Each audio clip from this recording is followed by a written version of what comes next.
Have you ever given something to your children, your time, your energy, your money, only to later wonder, was it really the right thing to do? If you're nodding your head right now, you're not alone. As mothers, we spend decades pouring love, care, and everything we have into our children. And even after they've grown, moved out, started families of their own, that instinct doesn't just turn off. We still want to help. We still want to make their lives a little easier.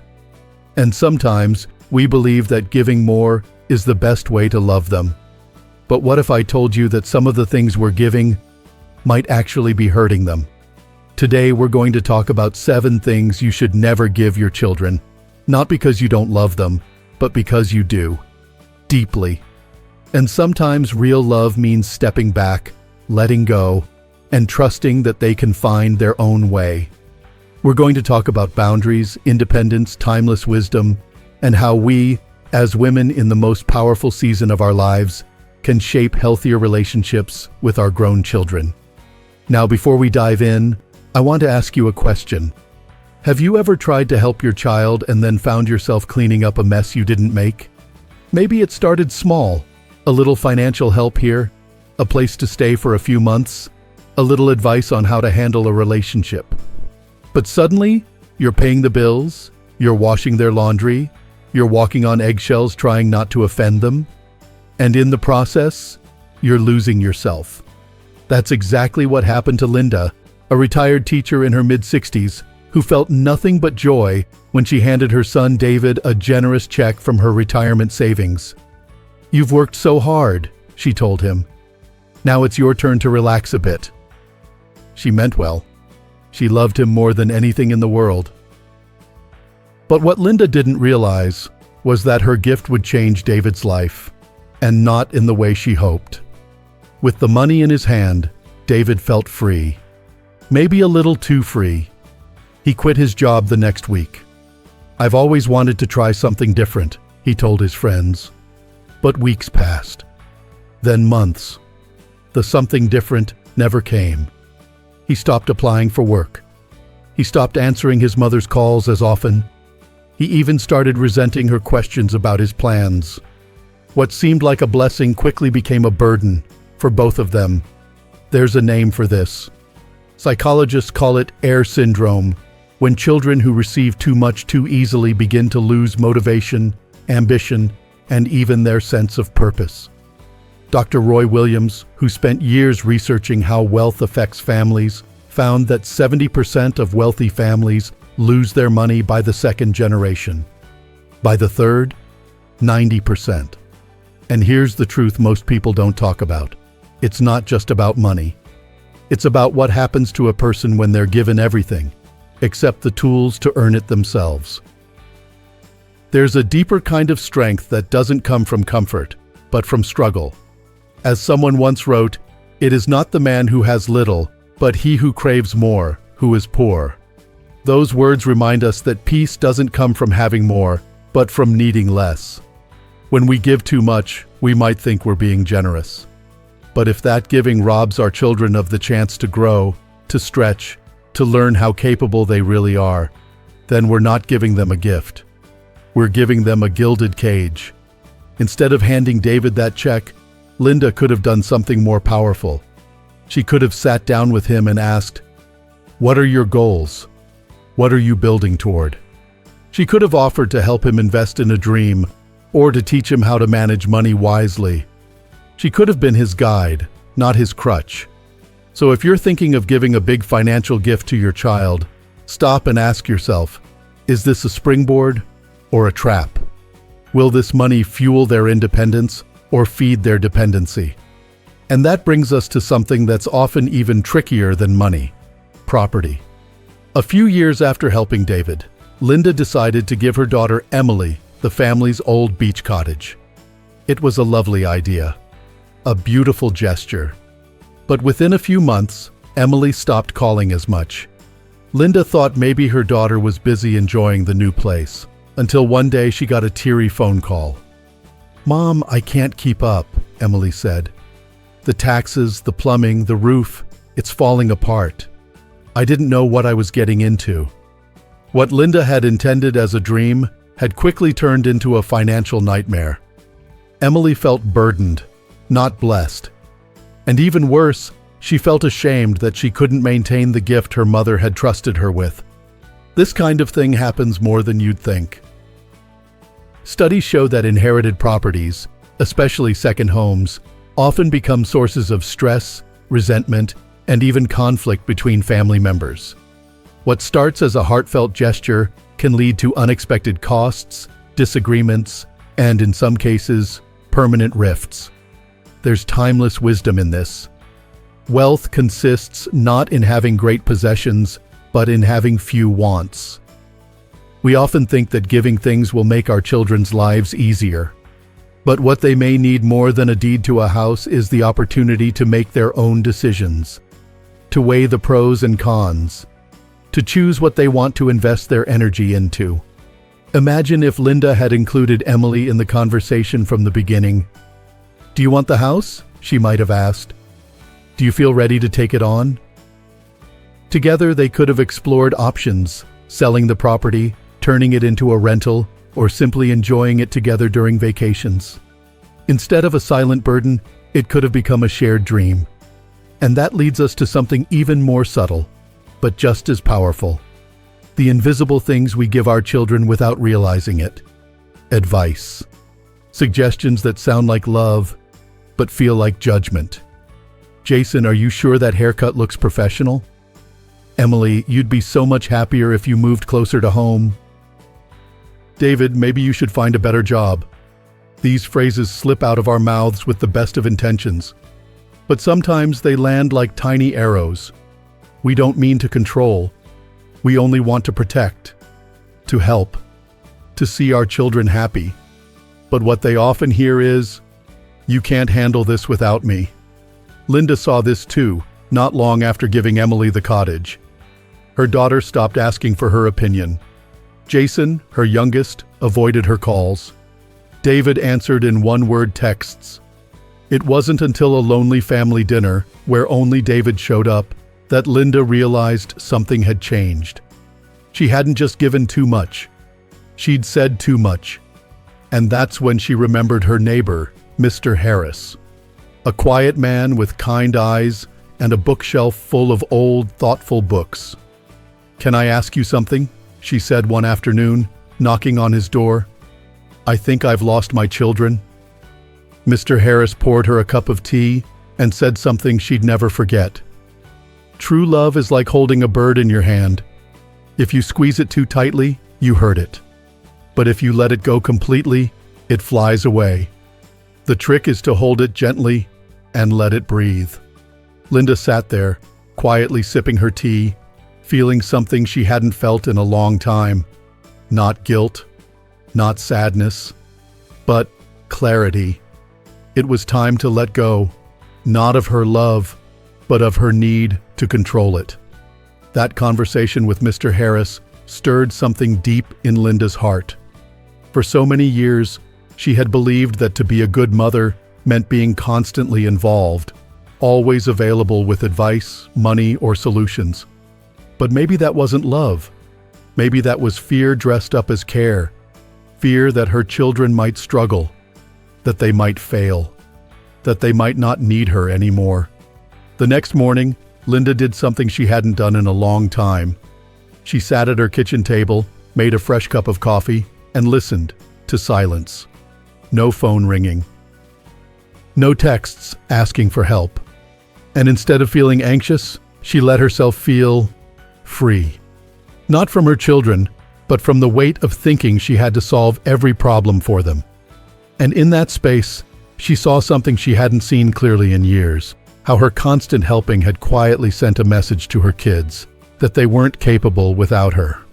Now, don't get me wrong. Being there for your kids is a beautiful thing. But being too there all the time, jumping in to save the day before they even ask, can do more harm than good. There's even a name for it: helicopter parenting. And while it might seem like something reserved for overbearing moms of toddlers, it happens in every stage of parenting, even when your children are grown. Linda had always thought she was being supportive.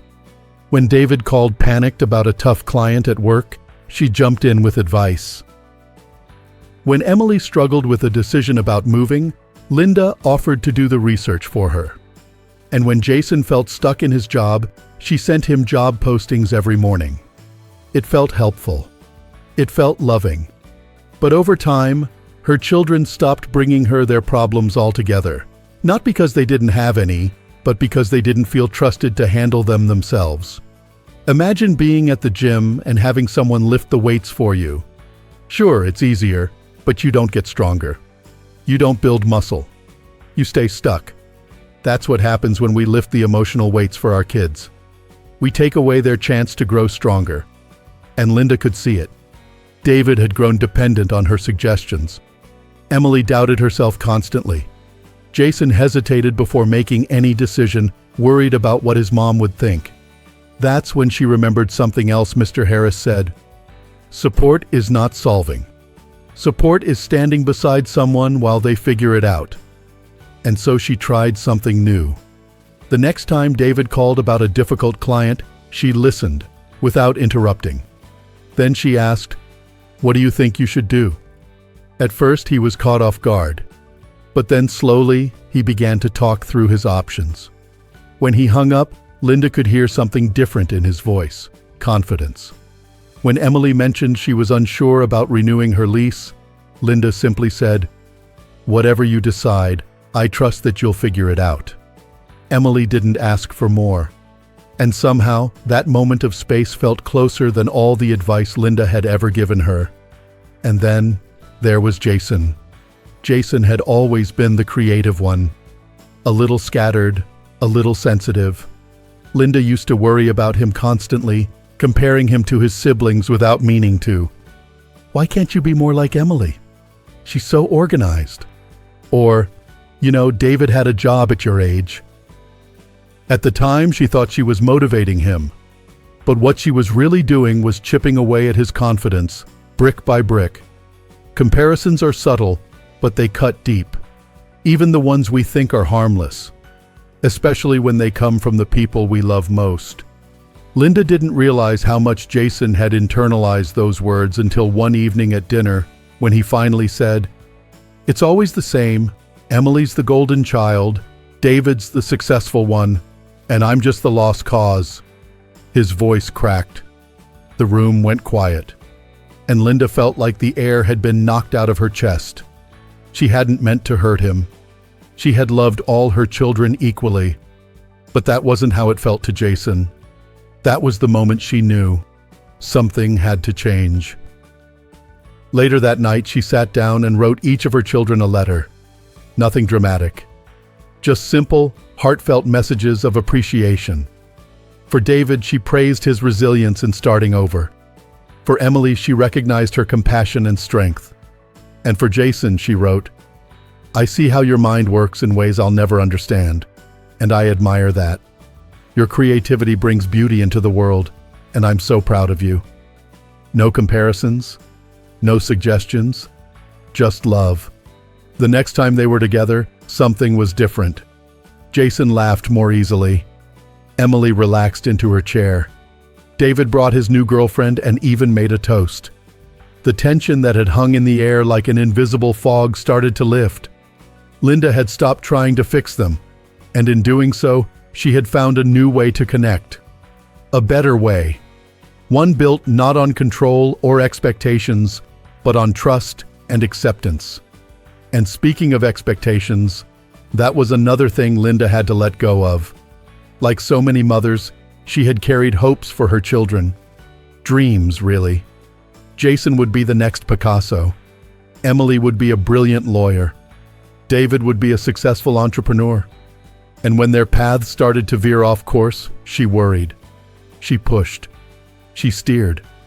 Not because she wanted to control them, but because she wanted them to be happy. But here's the thing about expectations. When they don't match reality, they become pressure. And pressure, especially from a parent, can feel like a heavy weight around the neck. Linda saw it in Emily's eyes after every law school exam. The anxiety, the tears, the fear of letting her mother down. But what Linda hadn't realized was that Emily didn't want to be a lawyer. She had never said it out loud, but the signs were there. The stress, the fatigue, the way she lit up when talking about psychology or helping her friends work through problems. It all came to a head one evening when Emily finally said, "Mom, I think I want to switch careers. I'm not happy." Linda paused. She took a breath. And instead of arguing or pleading or laying out a dozen reasons to stay the course, she said, "That takes courage. I'm proud of you for listening to yourself." It was the first time in a long time that Emily cried not from stress, but from relief. That moment became a turning point for both of them. Linda began to see that her children weren't meant to fulfill her dreams. They were meant to find their own. Her role wasn't to hand them a map, but to hand them a compass, and trust that wherever it pointed, they'd be okay. Jason joined a local band and started teaching music lessons. David launched a small catering business, finally doing something he enjoyed. And Emily, after finishing her degree, enrolled in a graduate program in counseling. Not law. Not what Linda had pictured, but exactly what made her feel alive. And Linda? She finally let go. Not of her children, but of the silent grip she'd had on their lives. She learned that love doesn't mean doing everything for them. It means giving them space to become who they were meant to be. Watching her children begin to flourish in their own ways gave Linda something she hadn't felt in years: peace. Not the kind that comes from everything going right, but the deeper kind, the kind that comes from knowing she had done the brave thing by stepping back. Still, there was one more lesson waiting for her. One more thing she needed to unlearn. It began the day David showed up at her front door with a suitcase. "Just for a few weeks," he said. "I need to get back on my feet." Linda opened the door. Of course she did. That was who she was. But as the weeks turned into months, she started to feel invisible. She cooked. She cleaned. She did his laundry. And when she finally sat down to rest, David was on the couch, scrolling on his phone, asking what was for dinner. That's when she realized she wasn't just being helpful. She was being taken for granted. This was perhaps the hardest truth of all, because Linda had built her identity around being needed. For decades, mom was her title, her job, her reason for pushing through exhaustion, worries, heartbreaks. But now, her kids were adults. And while love never retires, the role had to evolve. She wasn't meant to run their lives or their homes. It wasn't about being less loving. It was about loving in a new way, a healthier way. So, with a shaky voice and a steady heart, Linda sat David down. "Sweetheart," she said gently, "I love having you here, but I also need my life back." He looked surprised, maybe even hurt. But then something unexpected happened. He nodded. "You're right," he said. "I didn't even realize how much I was relying on you again." Together, they came up with a plan.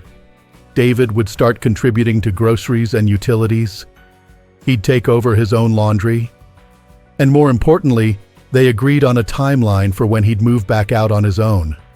That conversation, simple as it seemed, shifted everything. Linda had drawn a line not out of anger but out of respect for herself and for her son. And to her surprise, David rose to meet it. True wisdom reminds us that boundaries are not about rejection. They are about recognition, about understanding that we are responsible for ourselves, not for controlling others, but for managing our own energy, space, and peace of mind. As someone once wrote, "You have power over your mind, not outside events.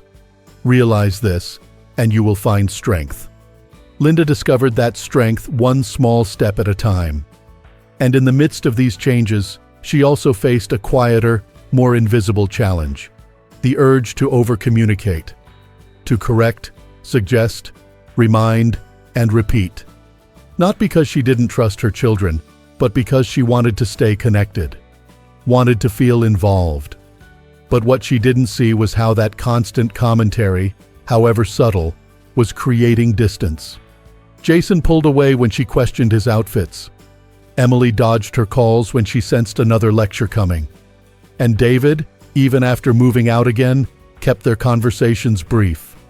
That's when Linda remembered something Mr. Harris once said as they watered his garden together. Sometimes, the strongest love is the quietest one. Listening without interrupting, witnessing without judging, loving without needing to fix. So, she started practicing a new habit. The next time Jason told her about his band's gig, she didn't ask about the money or the stability. She just said, "That sounds exciting. I hope it goes well." When Emily shared that she was struggling with her coursework, Linda didn't dive into solutions. She simply asked, "How can I support you?" And slowly, something magical happened. Her children started opening up again, calling just to talk, sharing little moments of their day, inviting her in, not because she was pushing, but because she had finally learned to step aside with grace. It's a powerful truth. We don't control other people, only our response to them. And real love isn't about shaping someone into who we think they should be, but honoring who they already are. Linda had given her children many things over the years: money, advice, comfort, even guilt. But now, she was giving them the most powerful thing of all: freedom. And in return, she received something even more valuable: respect. And as the months passed, she began to notice something else. Her own life was changing too. Without the burden of over-functioning, she found energy she hadn't felt in years. She started a small garden in her backyard, joined a local book club, and even took a watercolor class on Tuesday afternoons. She made new friends. She laughed more. She remembered what it felt like to be a woman with her own interests, not just a mother with obligations. It wasn't about pulling away from her children. It was about returning to herself. And when the family gathered for her 67th birthday, something was different. Not the decorations. Not the cake. It was the energy. The warmth. Jason played guitar while Emily and David cooked side by side. They all laughed. They teased. They reminisced. And then Jason raised his glass. "To Mom," he said, "for finally giving us what we needed most. Not things, not answers, but the chance to figure things out ourselves." Linda smiled. Her eyes glistened. And for the first time in a long time, she didn't feel tired. She felt proud. Not of what she'd done for her kids, but of what she'd stopped doing. Of the space she'd created for them to grow. And for herself to bloom again. Because at the heart of real, lasting parenting is this one truth: love is not about control. It's about trust. It's not about giving your children a perfect life. It's about giving them the tools to build their own, and standing by with quiet, unshakable love as they do it. If this message touched your heart in any way, I'd love to hear from you in the comments. Tell me about a moment when letting go helped you grow, or a time when doing less actually created more peace. I read every word, and I always reply when I can. And if you haven't already, go ahead and like this video and subscribe to the channel. It's one small click for you, but it means the world to us. We're building a community of strong, wise, evolving women, just like you, who are learning to embrace this beautiful season of life with grace and purpose. Here's to loving without overgiving, to helping without hovering, to trusting instead of fixing, and most of all, to finding joy in the space we finally allow ourselves to have. You deserve that. And so do your children. See you in the next video. Until then, take care of yourself. You've earned it.